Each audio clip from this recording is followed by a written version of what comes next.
What if I told you that right now, as you're watching this video, there are unconscious forces in your mind, forces you're completely unaware of, that are actually influencing your thoughts, your behaviors, even the way you're sitting right now?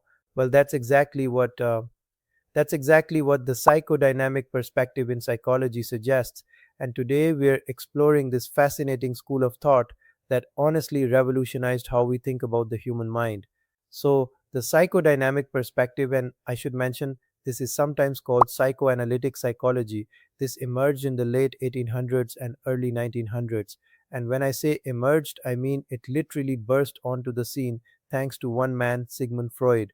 Now, Freud was born in 1856 in what's now the Czech Republic, and he was working as a neurologist in Vienna when he started developing these really radical ideas about the human psyche. In 1900, and this date is crucial, he published The Interpretation of Dreams, which basically laid the foundation for psychoanalysis. But here's what made Freud so different from, say, the structuralists we talked about in our previous video.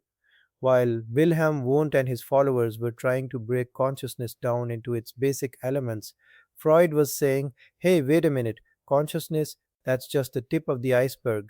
He proposed this idea that our minds operate on three levels: the conscious, the preconscious, and the unconscious. And this unconscious mind, this was Freud's big thing. He believed it contained all of our repressed memories, our forbidden desires, our deepest fears, and these unconscious forces, according to Freud, they're constantly influencing our behavior without us even knowing it. Now, Freud didn't stop there. He developed this structural model of personality. You've probably heard of this: the ego and the superego. The it is basically our primitive desires and basic instincts. It wants what it wants when it wants it. Think of a newborn baby crying for food. That's pure it. The superego, on the other hand, is like our moral compass.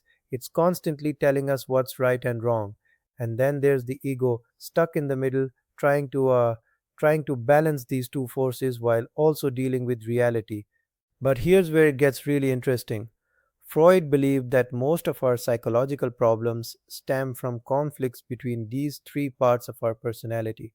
And unlike the behaviorists, remember Watson and Skinner from our behaviorism video, who focused only on observable behaviors, Freud was saying that to really understand human behavior, we need to look at these hidden unconscious conflicts.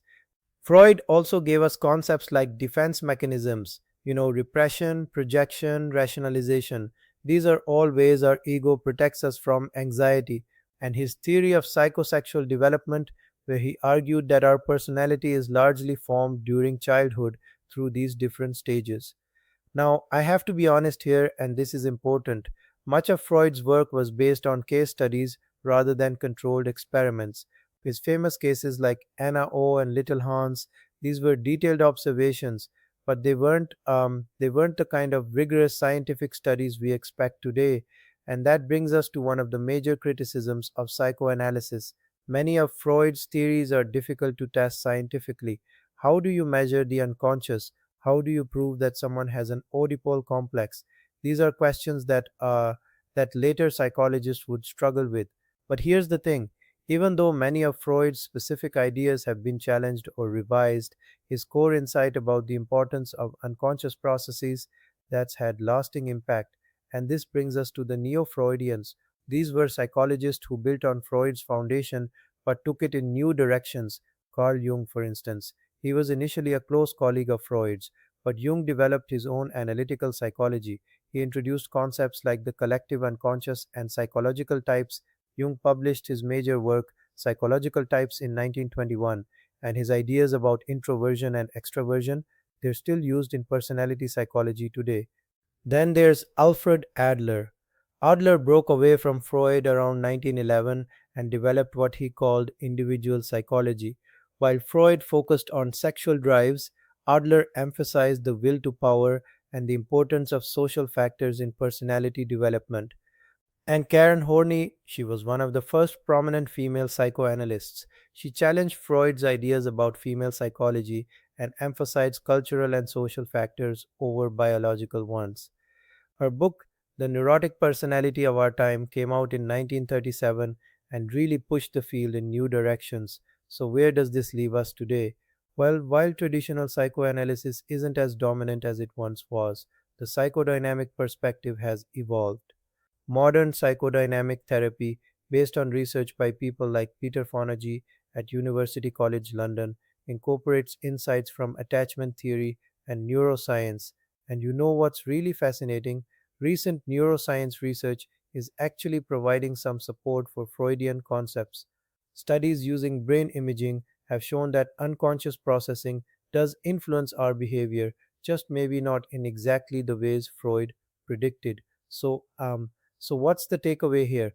The psychodynamic perspective gave us this revolutionary idea that human behavior is complex, that it's driven by forces we're not always aware of, and that early experiences shape who we become. While we might not accept all of Freud's specific theories today, his emphasis on the unconscious mind opened up entirely new ways of thinking about psychology. Next time, we'll be exploring another major school of thought that emerged partly as a reaction to psychoanalysis.